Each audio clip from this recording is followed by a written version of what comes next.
Good evening, everyone, and welcome to the workshop.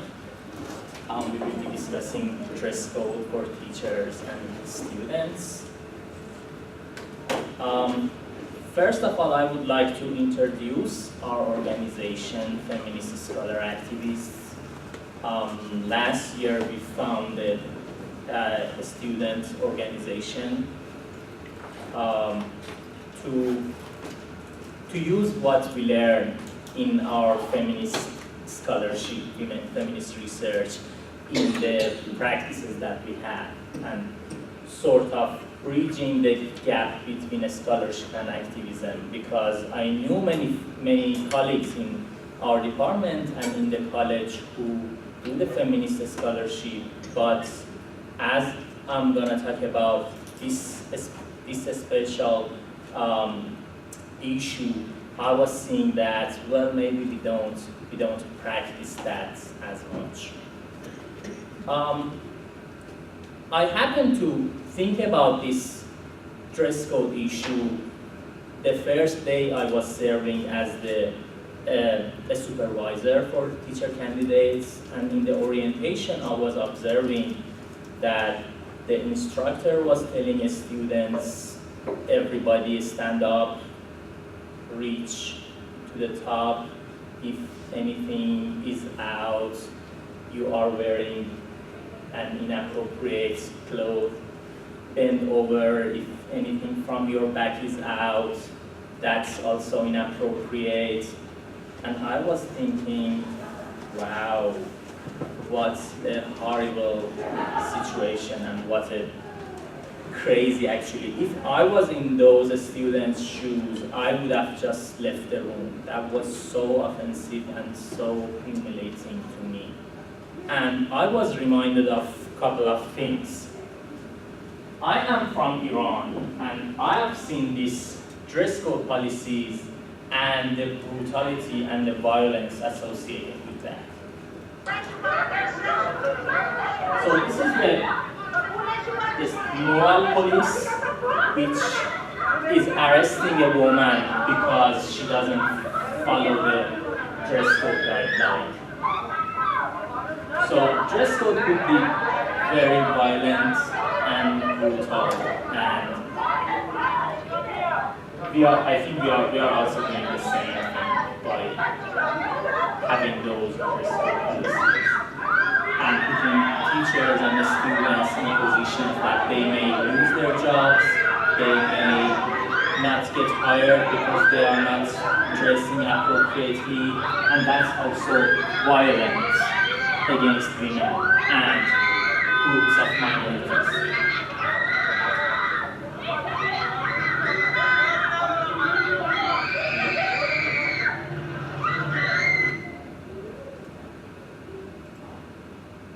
I was also reminded of this. How many of you remember these things in this country? Maybe your parents or your grandparents, they may remember these things. And now in 2015, we think that this is ridiculous, this is funny, to measure women's swimsuit on the beach and say whether that's appropriate or not. But still at school, in teacher education program, we are still doing the same thing. So maybe we are 50 years, 60 years, 70 years behind in human rights, in feminism, in our teacher education programs.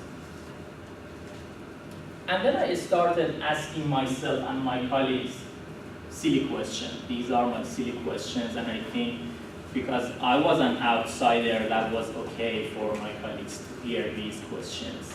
Is it normal to tell people what to wear? That seemed very normal for my colleagues. They said that's about professionalism. So they have to be professional. They have to dress up professionally. And I knew that professionalism is about disciplining their bodies. We are trying to discipline those bodies. What do they think is wrong with our bodies? Why we should cover up, especially female bodies? why do women have to cover up? Why do they? Is there anything wrong with those bodies? Are those bodies dangerous? So is there danger that they are afraid of? What is going to happen to students in the classroom if they don't follow dress codes? Is there a magic power in our bodies? So do we have a magic power? If we reveal too much body in the classroom, anything is going to happen that they don't want to happen? And these were my questions for my colleagues and for myself to answer and to think about. And I think that's why we have to discuss dress codes and we have to constantly ask these questions, because this is not normal to tell people what to wear. Isn't it sexist, racist, homophobic, or classist? I found this a few months ago in a school. This is about dress code for students. So you can see masculinity and femininity and class, race. So that's about normalizing and disciplining bodies. So maybe when we talk about dress code, we are inviting everyone and pushing everyone to fit in a category that they don't want and they don't fit. So with this, I would like to introduce our presenters today. Dr. Shane Rayburn is the principal at North Hall Middle School. Dr. Christine Malossi is an assistant professor at Curriculum and Instruction Department at the University of Kentucky. Rachel Monette is a PhD candidate at Educational Theory and Practice at the University of Georgia. And Dr. Stephanie Jones, who is a professor at Educational Theory and Practice Department. So in your packets, you have the agenda. After these presentations, short presentations, we will move to breakout sessions in 3 different rooms, and we will have pizza and drink there. There are some op-eds and 2 petitions that you can look and you can contribute to those petitions by signing. And there is a 1-page handout from International Federation of Human Rights, which is about the 35th year of the Convention on the Elimination of All Forms of Discrimination Against Women. So 35 years ago, this convention was signed by 187 countries in the United Nations, and there are only 7 countries who did not sign this convention, including the United States. The other countries are Iran, Sudan, South Sudan, and 3 other countries in the Caribbean islands. So I just put the first article from that convention, which is about discrimination, the definition of discrimination, and the illustration that they put for that, which is very related to the topic of our conversation tonight. Thank you.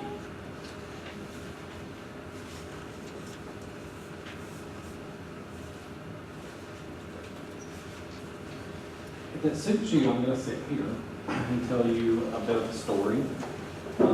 It is primarily Ariel's story, but before I tell you how this evolved, to share a little bit about who I am and how pleased and honored I am to be with you. Lots of things that just were introduced happen regularly in middle school. It's called the dollar bill paper rule. Take the dollar bill and see how short the skirt and how short the so it's kind of shocking. This is my 2nd year at North Hall Middle. Fairly conservative, traditional. We want some continuity. We want things the same. because that's safe. I was a little shocked and surprised, actually, how much I loved middle school kids, because the school agenda lists all those things, and some things I didn't even know what they were, like you can't wear leggings, jeggings, yoga pants. I mean, it was all spelled out in the agenda that was adopted by the school board. That's really, kids know. The holding the hands, that's really happened. I was a little shocked and surprised at how often it was happening. What I find fascinating about middle schoolers are, okay, I'll follow that rule, but then I'm going to create another story that challenges your environment because I want to be who I am. So the title being the middle school masquerade, kids are going to do something to figure out who they are, their identity. So they're putting on masks and trying on things to really figure out this is who I am. So instead of fighting really against the dress code, in some ways they've been conditioned to, this is just the way that is. I know that I'm going to get called on that. So I'm going to take your dress code issue and twist it a little bit and talk about the things that aren't listed in the agenda. And for Ariel, it was hair color. It's not stated in the agenda, but Ariel started coloring her hair. Again, going, hey, pretty cool to me. But a teacher calls her on it, sends her to the office, and says, you can't have blue hair. You can't, if you can't grow it, and it's not a natural color, you can't have it.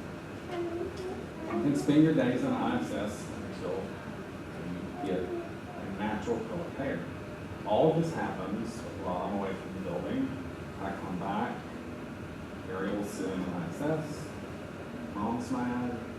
Here I am, this new principal, trying to figure out where then is the democratic voice behind letting Ariel speak for herself. So Ariel did. And share her letter with you. And actually today, she has purple hair. So that'll give you a little glimpse into what the decision was in the fall. But I told Ariel I was going to share a story, and she said, really, middle school kids really just want to be heard.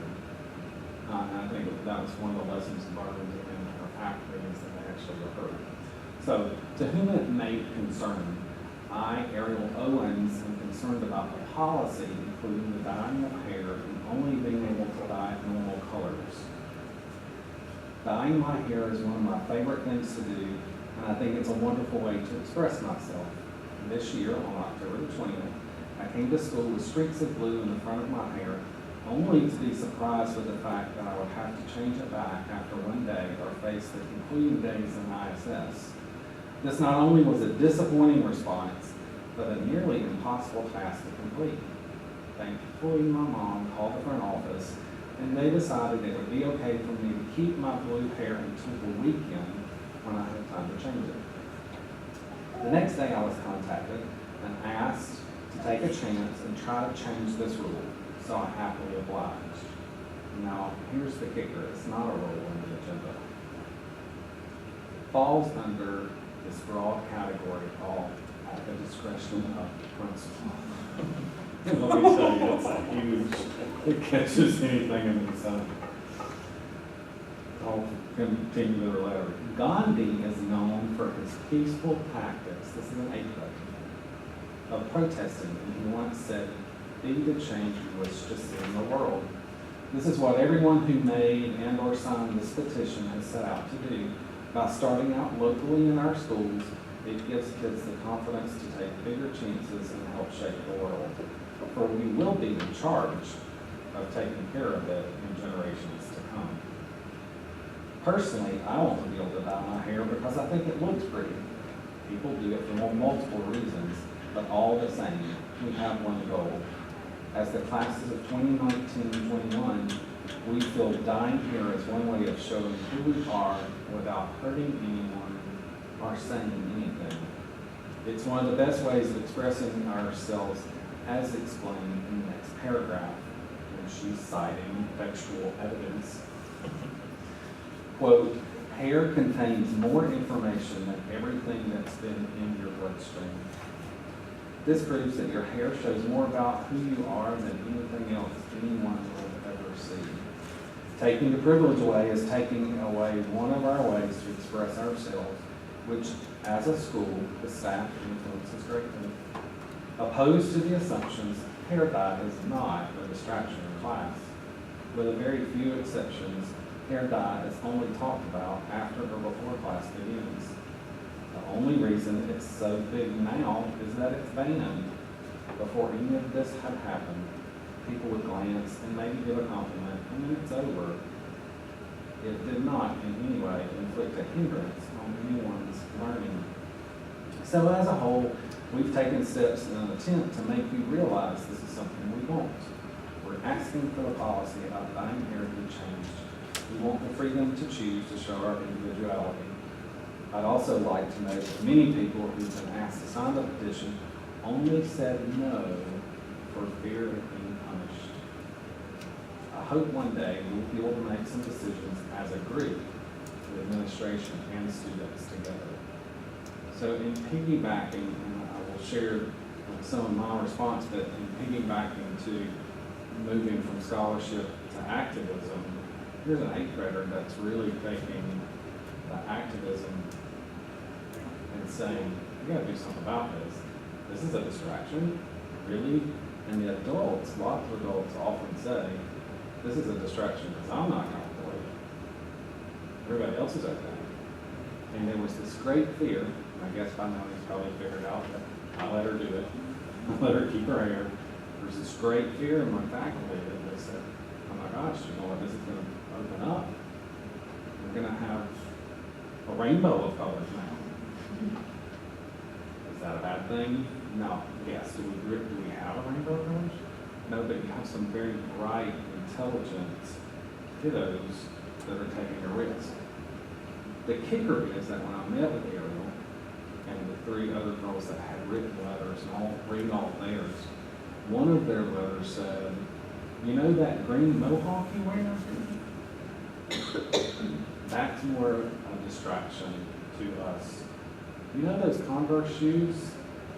Do other principals wear Converse shoes? I should have my Converse on tonight. She really challenged me to think about who I was as an individual, as a principal. I don't want to be the stiff principal. I don't want to be unapproachable. So wearing Converse, they noticed immediately. Wearing the green mohawk on Fridays, all day long, fixes your head, but they noticed and said, people would you let people challenge your individuality? So a couple of weeks back, we had our advanced ed accreditation group come through. Ariel knew that I was on one of the committees to present. So we had these people, and she came up and she said, so, I hear you're presenting to that accrediting thing. Yep. She said, you gonna wear your Converse? Am I gonna wear my Converse or my wingtips? I wore my Converse. It got the attention of these folks, and yet here are middle school kids really taking an active part. They sat there in my office and said, we didn't think you would read. We didn't think you would listen. We can't believe we're sitting in your office and you're actually thinking and talking to us about this. So I have written a 2-page letter in response to them. So I'll share a little bit. I won't read all of it to you, but I'll share a little bit, and then I'll tell you Ariel's response. I said, thank you for your letters expressing your concerns about a recent administrative decision made regarding your hair color. Your letters represent exactly what I shared yesterday with my wife. We talked about the predicament, and I realized that if my own daughter wanted to express herself in that matter, I would want her to have that freedom. I stated to my wife, I hope that Ms. Owens will self-advocate and come talk with me about the issue. We all can learn something important in the process of understanding. I've had several exchanges with colleagues over the last several days and realized this really is an unnecessary battle that drains our energy. I go on to share a little bit about my own personal mission and promise that I have posted outside my door, and I'm really having quite convictions about my actions have to match what I've made promises to these students for. By the way, my wife said that if it had to be natural colors, she would have done like half black, half blonde. Would that be okay? Would it be distracting? So we had lots of conversation in our house too. I finally finish and say, you can see I am here for students, for you. My goal is to embrace diversity, be open to learning from students, empowering young people to change the world. This mission and set of promises are indeed set to help me stay accountable to my heart and my head. I admit at times with the busyness of school and the distractions of living in a fast-paced world that adults become distracted. We impose rules that perhaps do not align with our belief systems, and we may not even realize it. I'm guilty of that at times. It's with this premise that I'm now stating to you that we'll allow a rainbow of hair colors without discrimination, and so far as it does not truly disrupt the classroom. Your claim is well argued, and I appreciate you drawing from primary sources of evidence as well as using me as your personal examples. Quote, something I must point out is our principal's hair or wigs. You know, the neon green one you wear at school, isn't it a violation of the rules? I consider myself a unique principal, and indeed my ways are often pushing the edges of what's acceptable. I thrive and distinctly separate myself from the mainstream administrator. I am different too, you're right. Just think, I'm a principal who wears Converse nearly every day rather than wingtip dress shoes. I'm encouraged that students like you prove to me that our future is bright. You're willing to take on the establishment and challenge old ways to seek out better ways that will help you thrive in an ever-changing world. You've demonstrated social activism as you have the courage to speak up for yourself and others. And I can conclude with some things. I think what was striking me, though, is that all of a sudden, other students notice what she did. I've created chaos before. I probably need to make sure my tag's turned around, that I should have made up a name. But now we have kids that in the past had piercings. There's nothing in the code of conduct that says you can't, but it's always been, no. You can't have piercings, you can't have gauges, because that's the distraction. So we are in the throes now of our next set of challenges to that. But somehow, some way, we've got to figure out, and for the middle school kid that is living that masquerade, we've got to figure out a way that they find themselves. They're going to find another path. If it's not dress code, it's going to be hair, it's going to be piercings. So thanks for the opportunity just to share the story. I really would have loved for her to be sitting here telling you that she has purple hair this week.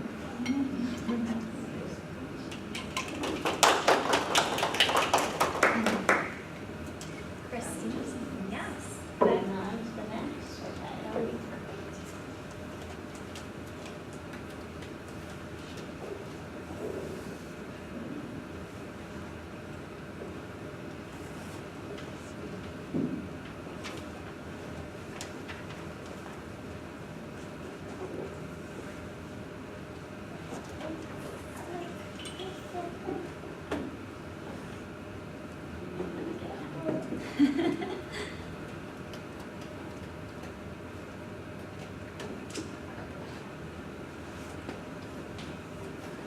Right, so I know that we I tend to drift with my talking, so I'm reading my paper today because I know that it's going to be something I want to keep us on time, basically.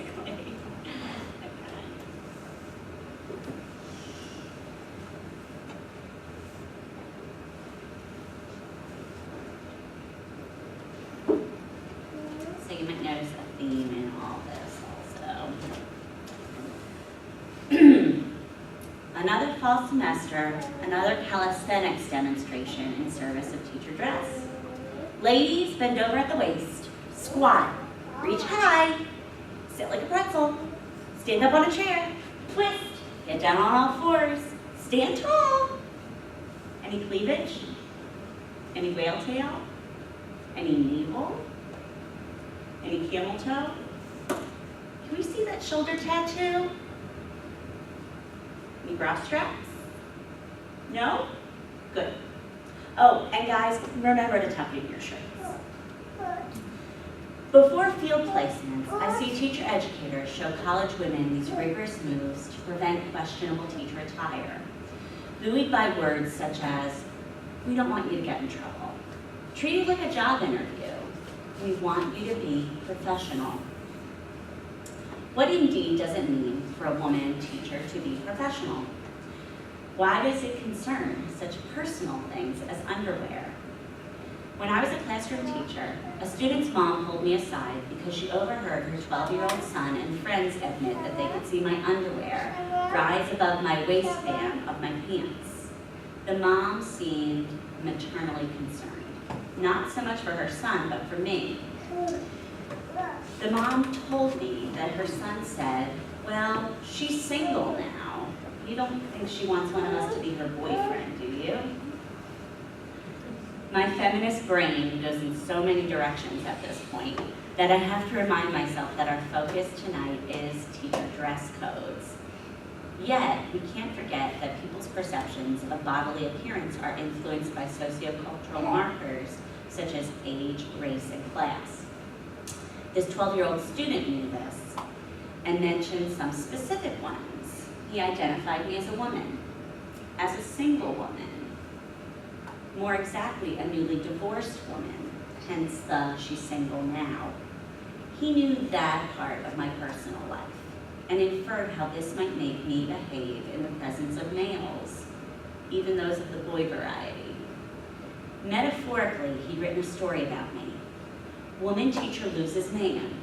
Woman teacher immediately seeks new man, or boy, as the case was supposed. And that's a lot of supposing from a heap of partial undies. When I spoke with former high school teacher Erin, I knew that my story was not an isolated incident. In the late 1990s, Erin too had just gotten divorced. Erin too was contacted by a mother with concerns about her clothing. Erin too suspected that more was afoot than just her attire. While teaching about Latin American culture, Erin planned a mini dance lesson. The freshmen in her first period class resisted partnering up boy, girl, boy, girl. Then they refused to touch each other's hands to try the dance moves. So Erin shifted from explanation to modeling. Erin recalled the event, quote, so I can remember grabbing one of the boys and just saying, okay, look, I'm gonna show you, this is what you do, this is what I do. And then all of them started to dance, which was great. So is that what the parent meant by inappropriately dressed? Because, well, and I was touching a male student. Erin showed me a snapshot taken by a student who just happened to have a camera in her bag at the time. Remember, this is the late 90s, so not everybody had phones everywhere, It just happened this student had a camera in her bag. On one side of the photo was the outfit that Erin was wearing that day. A sleeveless shirt, a skirt that came to her knees, and strappy sandals. In the background, several male students and Erin's dance partner were appearing to be laughing.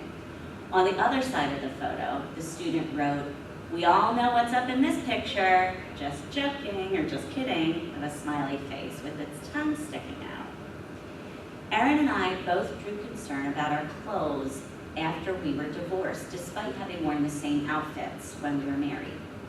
I specifically know this for myself because my household income had been sliced severely, and I wasn't buying any new clothes. Erin attested to the same and showed me other photos at school events and at school-related functions before her divorce, when she wore the same type of outfit, revealing the same amount of skin, but received no complaints. Erin's and my marital status provided context for the way others perceived our clothes. If perceptions of a teacher attire can change based on personal status and embodied pedagogies, the usefulness of teacher dress codes are worth questioning. Still, these stories sound like cautionary tales, don't they? Cover up, ladies, or you will be confused as a wanton woman with ill intentions toward your boy folk. But that fear-based discourse detracts from the reality that my student's mother knew I wasn't flirting with her son and told me so. Erin was less clear about the subtext of her parent complaint, but it should be noted that in both cases, our ability to teach was never questioned. The boys never said, Miss Malazzi doesn't teach us well because she's too concerned with dating us. The moms never complained that we were ignoring our subject matter. So if we weren't shirking our professional duties, in what way was our dress a breach of professionalism, especially considering that these same outfits never before aroused complaint? I contend that teacher dress codes are too easily used as mechanisms in professional settings to monitor and regulate who someone is personally. Michel Foucault showed that institutions shape and control bodies to discipline the soul and mind. School dress codes focus attention on bodies, both as a tool for developing and evincing their teachers are quote-unquote good people. This is a serious matter for women, who make up approximately 75% of teachers in the nation, even up to 90% in elementary schools. In the US and many other countries, women's bodies are surveilled, critiqued, reprimanded, and denigrated for failing to uphold whatever ideal is valued for the context. Too sexy, too prudish, too thin, too fat, too inviting, too aloof, too. These criticisms assume a woman's appearance implies her moral compass, her predilection to excess, her likelihood for misbehavior, and subsequently any need for intervention or correction. Just as schools are using teacher dress codes for securing their faculty images as one that is beyond reproach, teachers too use their clothing as a tool to cement with varying success the image that they believe their schools want. Indeed, this approach to teacher attire has a long history in the US, especially for homosexual women. Lillian Faderman, in her historical analysis of lesbian life in 20th century America, reported how lesbians feminized their appearance wearing dresses, high heels, hosiery to avoid scrutiny and sexuality. I spoke with Rachel, a former teacher of 12-year-olds who identified as bisexual. Rachel reported that she was, quote, worried about dressing in a dykey way, end quote, and tried to present a nondescript teacher image, masking any sign of sexuality. Rachel felt her usual choice of khaki pants and a blouse was perhaps not enough in securing her feminine image, and tried, as she might, to, like it might be too masculine, raising questions of her sexuality. True to Foucault's thoughts on surveillance, Rachel self-monitored under the assumption that others were also monitoring her.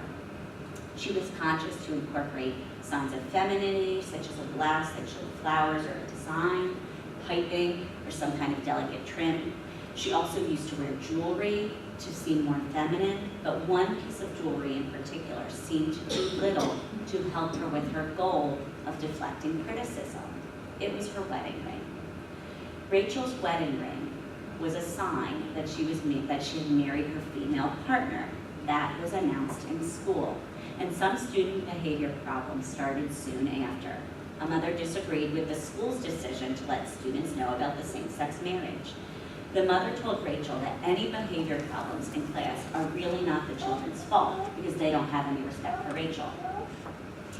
Rachel had not received any complaints before the students knew about the wedding. No complaints about her teaching. She did not have any classroom discipline problems, and she did not know that the students didn't respect her. All of Rachel's self-monitoring around her appearance did little to maintain herself as quote-unquote a good teacher, because in the end, her professionalism was in question because of her personal life. Moreover, no two teachers' physical appearance is equal. Khaki pants and a blouse on me as a heterosexual woman would not be perceived as khakis and a blouse on Rachel as a bisexual woman. I return to the sign of the wedding ring. A wedding ring for Erin or me may have been perceived as confirmation that we were nice married ladies. For Rachel, it was confirmation of what she previously worked hard to mask. Rachel reported spending the rest of the term mentally and emotionally hiding herself. Although at that point, any notice of her appearance would have been an implicit statement of who she was personally. And then there are times when a teacher is formally called to appear to see if her image passes muster. Such was the case with Rose, a substitute teacher who transitioned from male to female in the mid-2000s.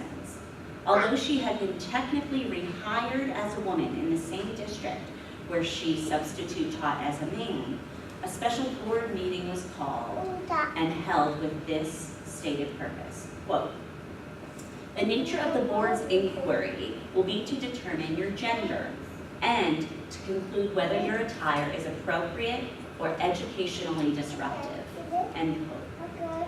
The board actually did not need any more documentation to Rose's sex because they had a letter from her surgeon about the sexual reassignment surgery. So it seemed that the meeting was a chance to put Rose on display for the public to see for themselves if she passed as a proper woman, or as Rose puts it, a charade, to see if she'd show up looking like a manly woman wearing, quote, spiked heels and fishnet stockings dressed like a hooker, end quote. The national and international media presence at this special board meeting made for a circus-like atmosphere. Indeed, there was a full-page newspaper ad paid for by a local parent advertising the event, ending with the line, quote, "Come out and see what's going on, you won't believe it." It might as well have said, step right up and see the she-man, only two bits a peek. It actually turns my stomach. When Rose regularly substitute taught as a man, teacher attire was never in question. But now, her appearance and attire seemed to be everything. Again, the focus was not on her teaching capabilities, but on her body as evidence of who she was personally. Was she a good and proper woman, or some kind of deviant? I do feel the need to contextualize this event as before television shows like Orange is the New Black and Transparent that portray transgender people in complicated yet arguably positive ways. Perhaps a spectacle like this would not have occurred in this manner now. Perhaps. What has remained consistent is the attention to women teachers' attire and appearance not as indicators of professional capabilities, but instead as evidence of personal matters within professional settings. Teacher dress codes are a way to pinpoint and critique matters that have little to do with the official job, but everything to do with monitoring and regulating women's sense of agency. The more energy women spend on doing physical and mental calisthenics to buffer themselves from criticism and their appearance, the less energy they have to enact grander changes in an inequitable system. The longer schools keep women busy checking their hemlines, the longer women will be expected to toe the line.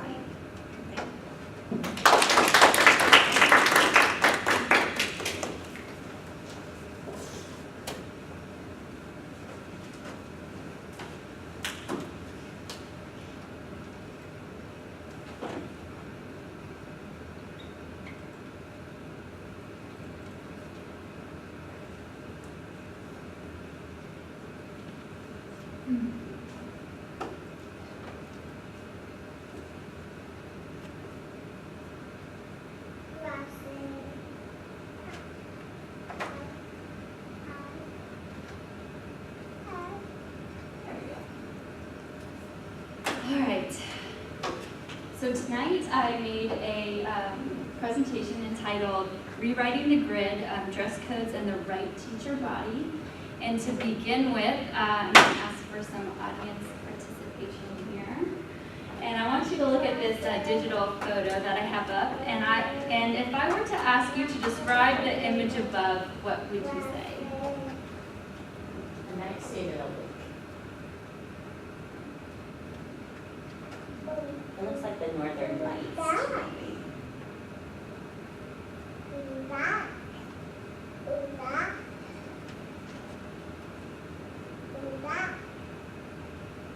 So if you said this image is of, what would some other people say? Trees reflecting the light.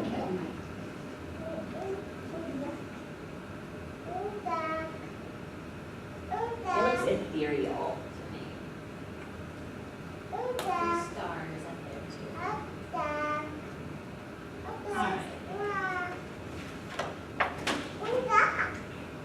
Okay, so when you look at an image, like the one that we just saw, there is a feeling that it's describable, that the image is unchanging. There's the impression that if we came back to this at the end of our meeting tonight, the same description would hold true. It seems like a general outline of what the image consists of can be communicated. So in very much the same way, as teachers read or hear about school dress codes, a type of grid or outline begins to form that includes all of the expectations that come with having the right type of teacher body. This grid fills with images of acceptable clothes, and it seems very static. So teachers are left feeling, this is the way that my clothes need to look, this is the way that my clothes need to fit. And if a teacher tries to produce their body in a way that looks different in the classroom, they risk being marginalized by an educational system that promotes sameness through policies like dress codes. And they also risk actually feeling like they must conform to dress codes and they're unable to wear clothes that might make them feel comfortable or confident in the classroom. So a grid is now formed of what does and does not make up the right teacher body. And so we have to examine why that matters. So why does it even matter that there's a grid that's formed, that's telling us what is the right teacher body? It matters that a grid is made because clothing has the power to make people think and act differently. And if only certain types of clothing are privileged, it could cause serious consequences for those who want to produce their bodies differently. Basically, the grid is harmful to diversity. The importance and power of clothing that I'm talking about here can be established using Jane Bennett's work. So Jane Bennett wrote a book called Vibrant Matter, with what I'm referencing here. And she introduces the concept of thing power to help think about material objects like clothing having power and agency in the world.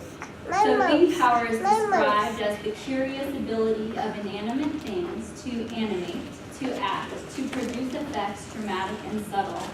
So from this perspective, matter is not something there that humans simply manipulate and utilize. Matter has the power to act on its own. So clothing has the power to act. That's what this is establishing. So as an example of that, this is from my dissertation. This is a scenario of the meeting of the student teaching supervisors. They meet every 2 weeks. So it says, in the meeting of student teaching supervisors, there was a discussion about the job fair that was happening the next week. Many of the student teachers were interested in attending. One of the supervisors asked if the event has been helpful in the past for student teachers to attend.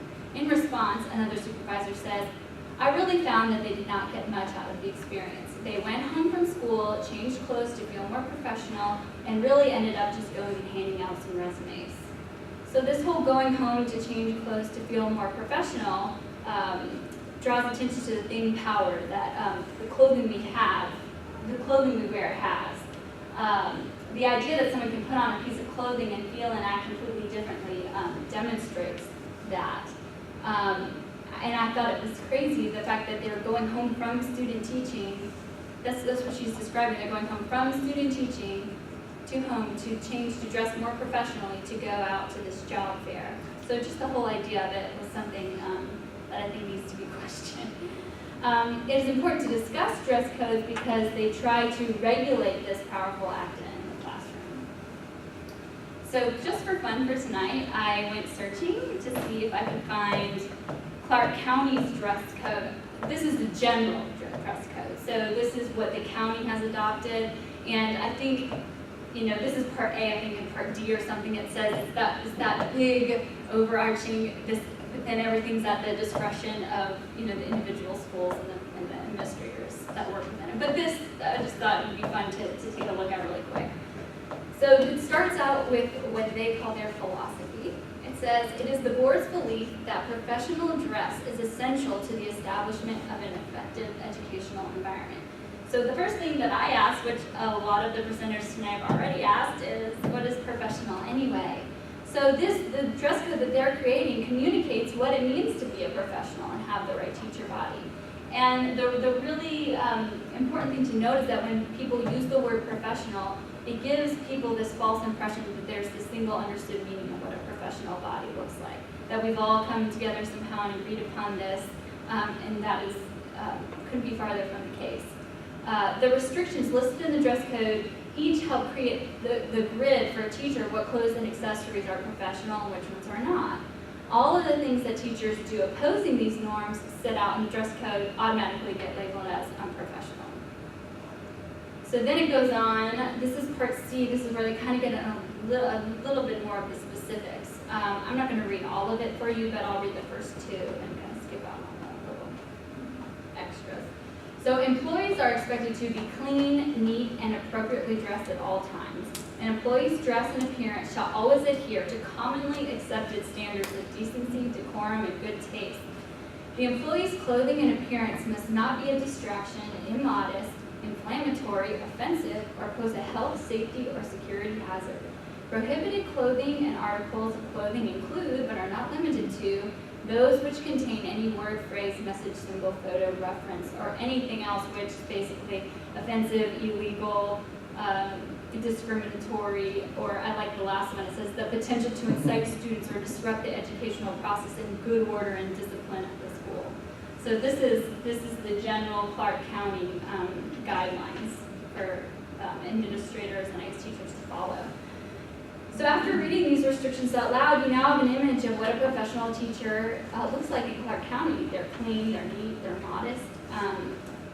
A grid image or outline of what a teacher body should and should not be is now formed. It's problematic because it seems so static and it defines a narrow type of teacher body that's acceptable in schools. So I overall in all of my work encourage an opening up of what the body of a professional teacher might be. If education broadly recruits a more diverse population of teachers only to communicate how their bodies must conform to the changing and elusive standards set forth in things like dress codes, diversity is not fostered, rather it's hindered. So now I want to share a story with you about a student teacher that did not fit the dress code's definition of having the right teacher body. So this is the story of Caroline. Caroline was a student teacher who wore clothing to school that said, she says that it reflected who she was as a person.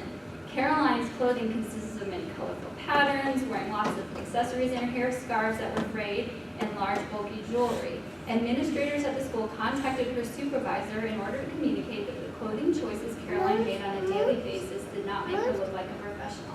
This story was shared in a meeting of the student teaching supervisors, and honestly, it was hard for me to even understand at first because I didn't understand why that description of what she was wearing would even be a problem. Now looking at something like the Clark County dress code standards, I don't know if she didn't look neat enough or there was never, that's why this was so interesting to me because there was never anything like, oh, her clothes were too tight or her dresses were too short or she was showing too, it's this very vague, description of what was so unprofessional looking to this administrator. So the supervisor of Caroline kindly listened to the administrator, but never directly addressed this issue with Caroline, because she felt as though the administrators needed to open up their idea of what dressing professionally might look like in a classroom. And I think it was combined with the fact they didn't share that, they didn't think that it was important enough to address with Caroline. The supervisor did not. A few weeks later, a student went up to Caroline and said, "I never had a teacher that looks like me," referring to her teacher's clothing choices. The dress code labeled Caroline as unprofessional, but her clothing choices each day actively rewrote the grid or image of what it means to look professional, and that positively impacted the student in her classroom. So if we look at the story of Caroline, we know that, okay, the administrator went to her student teaching supervisor, but that was just because she was a student teacher. So if she was just a regular teacher out there, the administrator probably would have gone directly to Caroline. Obviously, and would she have changed her clothing choices? We don't know if she would have or not, but I think it's important to think about the fact that administrator would have gone to Caroline if that buffer had not happened with the student teaching supervisor. And the possibility for Caroline to produce her body in certain ways may have been shut down if there hadn't been that buffer there. So the way that Caroline produced her body in the classroom opened up possibilities for change, equity, diversity, and justice that might not have happened if the administrator had gone directly to her, or it had been just a regular out in another school where she wasn't a student teacher and was just considered a full-time teacher. So yeah, this story is important because it shows what can happen when teachers' ability to produce their bodies in diverse ways are not shut down. So in conclusion, though the images of acceptable teacher clothes may seem fixed or unchangeable, the grid is always being created and can always be transformed. Take the opening picture. It's from digitalblasphemy.com. It's called Sky Song. So this image is 1152 by 864 pixels and consists of 242,449 bytes. So each byte is a packet of code that tells the computer what color to make each pixel on the grid. So the person sat there and they created that image. They actively wrote the code from moment to moment, and each part of the grid was altered. So with new code, the grid can always be changed. So you can write anything you can imagine onto the grid. And the same can be said for the grid of teacher dress codes. Just like Caroline, teachers who do not fit the dress code's definition of professional dress can produce their bodies in ways outside of the grid and redefine what it means to have the right teacher body. It would be an injustice if teachers like Caroline felt like they could no longer wear the clothes that they felt reflected who they were because they believed that their body had to look a particular way specified in a dress code. It would also be unjust to kids who may identify with their bodies, like that one student in Caroline's case. So the takeaway is that teachers must continually work to rewrite the grid of what the dress code says the right teacher body looks like. Just like Caroline.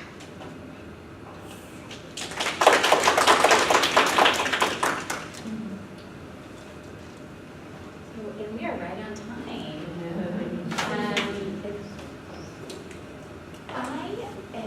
My job is to help us transition into some conversation, and maybe, we're such a small group anyway, I don't know, maybe. Hello, thank you. Apologies for being late. But we have pizza now, and we can stand up and walk around, grab a slice of pizza. Can I get a sense of if you all think that we should sort of hang in this big group or break off into smaller groups? Bigger? Bigger, great. Then let's do that. And maybe before we grab some pizza, I'll just say a couple things that I was thinking about. I love, just thinking about this from students' perspectives all the way up through teachers, student teachers, and I love, and administrators, right? So all the way across this spectrum. And coming back to Ruhala's question, is it normal to tell people what to wear? I love that question. I think it's a really good question for us to keep asking ourselves. And if it is normal to tell people what to wear, then what are we afraid of? Or what is the incentive for doing that? Or what is pushing people to tell people what to wear? And I can't help but remember when I was growing up, I would hear stories about my uncle who got kicked out of school every day because he wouldn't keep his shirt tucked in.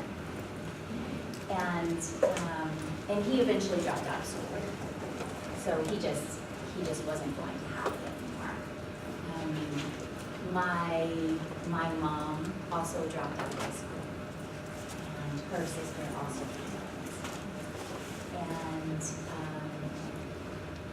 I think that when we're talking about controlling what people wear, that we are also deciding who gets to feel comfortable in a place. And I know Christine has written about that in your teachers. And when we decide who's allowed to feel comfortable in a place, then we're also deciding who's going to feel uncomfortable in a place. And in thinking about diversity and equity, the narrowing of who is allowed to feel comfortable in a place is not okay. That's okay, not okay. It should be the opening up of who gets to feel comfortable in a place. I was also thinking about my experience working in New York City, where it wasn't uncommon at all to have teachers who had piercings and black hair and a variety of dress choices and tattoos and many different ethnicities of teachers, many different people performing their gender in many different ways, and that being in that context and then coming to Georgia was such a shock to me that these were teachers who were some of the most prized teachers, and they're walking around with their tattoos and their piercings and their high-top gym shoes. And the idea, like the femininity of what's expected around here, at least, and probably in the Midwest as well, is this particular way of being a woman, which is really oppressive. That is not okay. It's not okay that is the only person who's allowed to be considered a good teacher. I worked with a freshman at UGA last fall who had purple and blue hair. And she walked around with like frilly crinoline skirts and awesome leggings and like just awesome. And she was an incoming freshman in the art school. And I couldn't help but just ask myself, could she feel comfortable in a class in a college of education? Or might she be marginalized? Or might she be disciplined out of dressing like that? Or might someone like that never even consider teaching because they never saw a teacher who looked like them? So when we're thinking about issues of diversity and equity and justice, this is not a little thing. This is a really huge thing. There are so many things. The idea that teachers in Clark County need to have common decency, decorum, and good taste? Shocking. That sounds like it's straight out of 1885. Like, should we get our corsets out too? Good taste, what is Good taste. I know, the whole thing was just. Well, it's comedy, that's good. Oh, so then for someone who studies so much about class, it's about the classy lady and everything that means, and that's tied to issues of class and race and culture. And I just can't believe it. Unbelievable.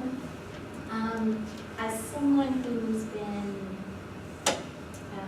in these teacher education spaces for a while, I have heard stories about some of our student teachers getting zinged for not being dressed professionally. And in many cases, it is not about the clothing at all.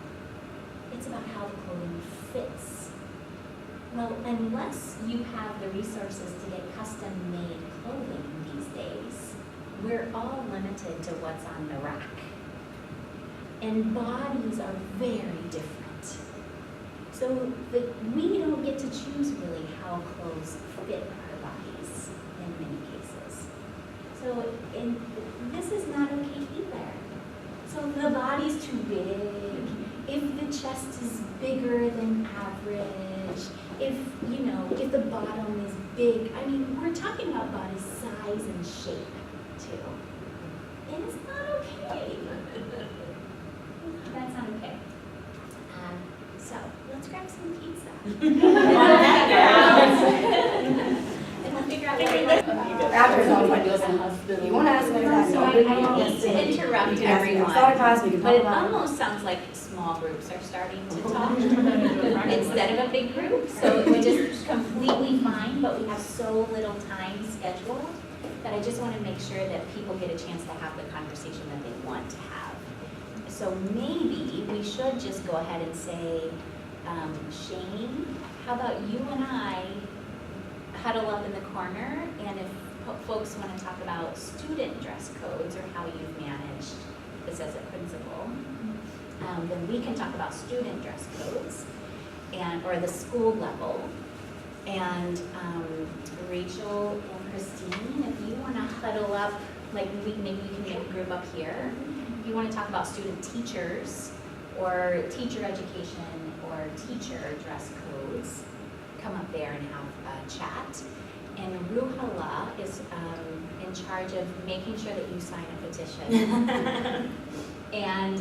But then just talking about organizing. So even in your own school context or wherever you are, if these things are happening, how do people respond? How to respond in a way as an advocate.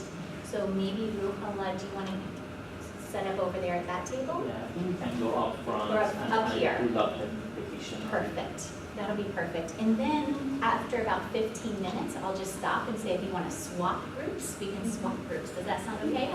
Okay, great. So Shane and I will be in the back corner and Christine and Rachel here. Take your pizzas, grab some.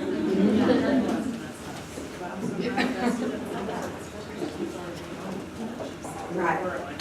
And I think too, it's so tough because it only depends on the Yeah, that sounds good. I'm making the road this person here. So I think that's the thing, because I thought we did have a question or concern for the women clerks. Right. Then it's a different issue, just. Can we make a little,